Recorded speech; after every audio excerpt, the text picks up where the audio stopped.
మహిమాన్విత క్షేత్రం గానగాపూర్ యాత్ర నవంబర్ 27-28 తేదీల్లో ఆసక్తి కలవారు సంప్రదించాల్సిన నెంబర్లు 9849716528 9391381366.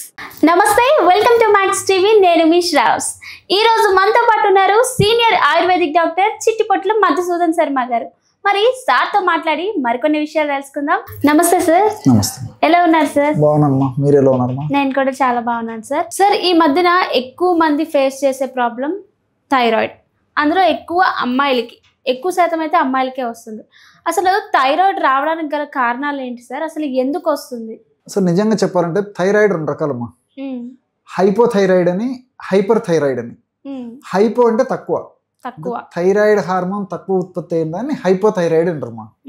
థైరాయిడ్ హార్మోన్ ఎక్కువ ఉత్పత్తి అయితే హైపర్ థైరాయిడ్ అంటారు అనమాట. సో 100లో దాదాపు 80% మందికి ఈ యొక్క హైపోథైరాయిడ్ ఎక్కువ వస్తుంటామా. సో హైపర్ థైరాయిడ్ శాతం తక్కువ. ఈ యొక్క థైరాయిడ్ సమస్యల్లో కూడా అమ్మా మగవాళ్ళు ఆడవాళ్ళతో పోల్చుకుంటే ఆడవాళ్ళనే ఎక్కువ ఉంటున్నాం. అంటే అబ్బాయిలకు కూడా వస్తుంది కానీ చాలా తక్కువ శాతం మందిలో వస్తుందమ్మా. రెండవది ఈ థైరాయిడ్ ఇది కూడా పూర్వకాలం అయితే ఐరన్ తక్కువగా ఉండడం చేత ఈ థైరాయిడ్ ప్రాబ్లం వస్తుంటుంది, ముఖ్యంగా ఈ హైపోథైరాయిడ్ అని చెప్పేవాళ్ళమ్మా. ఈ రోజుల్లో ఐడైజ్డ్ సాల్ట్ ఇంచుమించు అందరం తింటున్నాం, అయినప్పటికీ థైరాయిడ్ సమస్యలు పెరిగిపోతున్నాయి, హైపోథైరాయిడ్ సమస్యలు. దీన్ని బట్టి ఏమంటే కేవలం ఐరన్ డెఫిషియన్సీ వల్లనే కాకుండా ఇతర అనేక రకాల కారణాల వల్ల కూడా ఈ థైరాయిడ్ వస్తుందని తెలుస్తుందమ్మా. మానసికమైనటువంటి కారణాలు కావచ్చు, తీసుకునేటువంటి పోషకాహారంలో పోషకాహార లోపాలు, అంటే ఆహారంలో సరైన పోషకత్వం లేకపోవడం వల్ల కారణం కావచ్చు, మానసిక ఒత్తిడి కావచ్చు, తర్వాత ఈ పొల్యూషన్, ఎన్విరాన్మెంటల్ పొల్యూషన్ కావచ్చు, ఇలా వివిధ రకాలైన కారణాల వల్ల ఈ థైరాయిడ్ వస్తుందమ్మా. సో కాబట్టి ఆటో ఇమ్యూన్ డిసీజ్ అనేటువంటి పేరుతో పిలుస్తున్నారమ్మా. అంటే మన దేహంలో కొన్ని రకాలైన మార్పుల వల్ల శరీరం తనకు తాను కొన్ని లక్షణాలను వ్యక్తం చేస్తుంటుందమ్మా. సో ఈ ఆటో ఇమ్యూన్ డిజార్డర్స్ లో ఇది కూడా చేర్చడం జరిగిందమ్మా. సార్, మరి థైరాయిడ్ ఉన్న వాళ్ళకు చాలా వరకు అంటారు క్యాబేజ్, కాలీఫ్లవర్, సోయా ఇలాంటివి అసలు తినకూడదు అంటారు. అది ఎంతవరకు నిజం అంటారు సార్? అది కొంతవరకు నిజము, కొంతవరకు నిజం కాదమ్మా. ఇది విచిత్రంగా ఉంటుందమ్మా నేను ఆన్సర్ చెప్తుంటే. సో యాక్చువల్గా ఏంటంటమ్మా చెప్తానమ్మా, దానికి లాజిక్ కూడా చెప్తాను, చాలా మందికి ఐడియా ఉండదు. సో ఇప్పుడు మీరు అడిగినట్లు క్యాబేజీ, క్యాలీఫ్లవర్, సోయాలో గాయిట్రిన్స్, థయోసైనైడ్స్, ఫ్లేవనాయిడ్స్ అని చెప్పేసి ఉంటాయమ్మా. సో ఈ గాయిట్రిన్స్ అనేటువంటి వాటి యొక్క గుణం ఏంటంటే మనం తీసుకున్నటువంటి ఆహార పదార్థాల్లో కానీ సపరేట్ కానీ ఐడిన్ ఉన్నప్పుడు ఆ ఐడిన్ థైరాయిడ్ గ్రంథికి చేరకుండా అడ్డుకుంటాయి గాయిట్రిన్స్. అట్లా ఈ థయోసైనైడ్స్ అవేం చేస్తాయంటమ్మా, థైరాయిడ్ గ్రంథి ఉత్పత్తి చేసేటువంటి స్రావాలు, థైరాయిడ్ స్రావాలు, ఆ హార్మోన్స్ ఉత్పత్తి కాకుండా ఈ థయోసైనైడ్స్ అడ్డుకుంటాయమ్మా. ఈ ఫ్లేవనాయిడ్స్ ఉన్నాయి చూసారమ్మా, ఈ ఫ్లేవనాయిడ్స్ ఏం చేస్తాయంటమ్మా, మన మెదడులో TSH అనేటువంటి హార్మోన్ ఉత్పత్తి అవుతుంటుందమ్మా, థైరాయిడ్ స్టిమ్యులేటింగ్ హార్మోన్.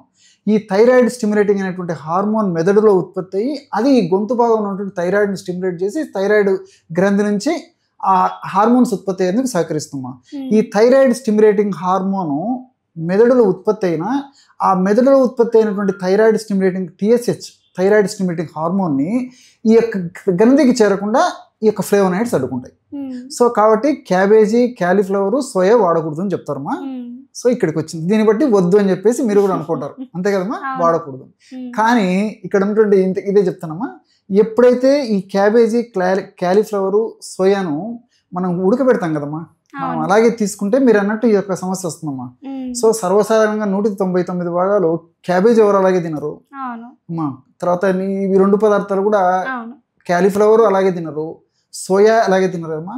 సో ఉడకబెట్టేసరికి దాంట్లో ఉన్నటువంటి గాయిట్రిన్స్, తర్వాత ఈ ఫ్లేవనాయిడ్స్, థయోసైనైడ్స్ అన్ని పోతాయమ్మా. కాబట్టి ఉడకబెట్టినటువంటి పద్ధతిలో వాడుకోవడం వల్ల అప్పుడప్పుడు వాడుకోవడం ఇబ్బంది లేదని పచ్చి వాడకూడదమ్మా. చాలా మంది తెలియక వెంట భయపడతారమ్మా, లేదమ్మా, అది సైన్స్ దీని వెనుక.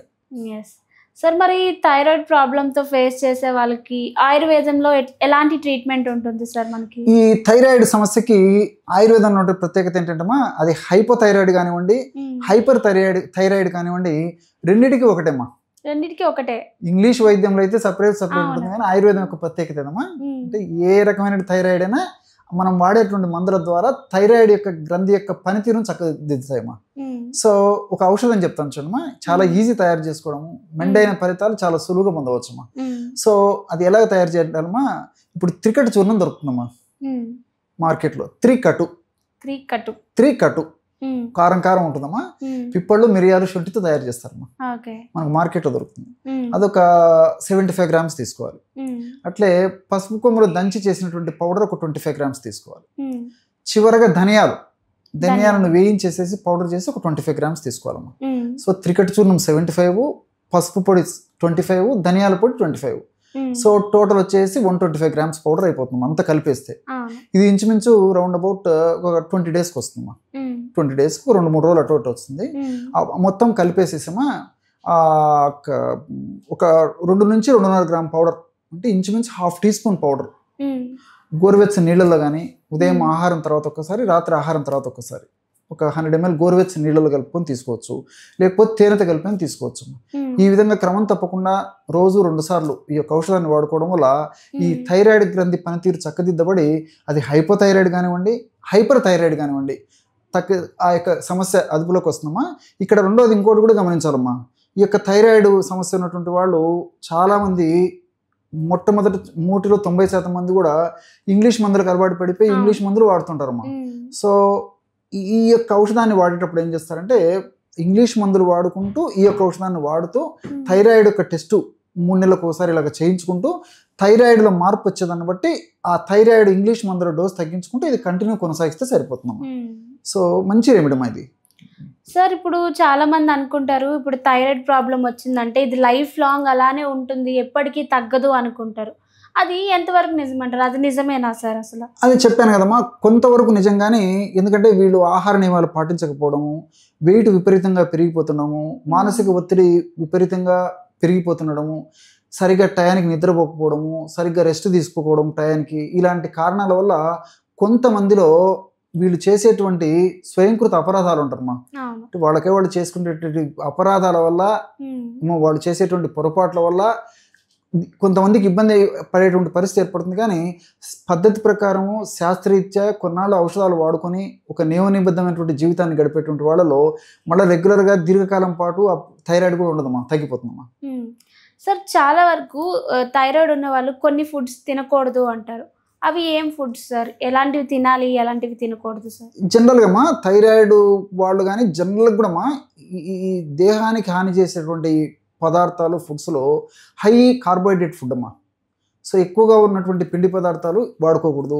తర్వాత junk food, fast food, bakery foods, ice creams ఇలాంటివన్నీ కూడా థైరాయిడ్ గ్రంథికి ప్రత్యక్షంగా పరోక్షంగా ఇబ్బంది పెట్టేందుకు కారణభూతం అవుతాయండి. కాబట్టి ఇలాంటి పదార్థాలు వాడుకోకూడదమ్మా. సో పళ్ళు బాగా వాడుకోవచ్చు. తర్వాత ఆకుకూరలు, కూరగాయలు ఇలాంటివి సహజ సిద్ధంగా ప్రకృతిలో దొరికేటువంటి పదార్థాలు వాడుకోవడం వల్ల ఎలాంటి ఇబ్బంది ఉండదమ్మా. చాలా బాగా చెప్పారు sir. Thank you so much. నమస్తే.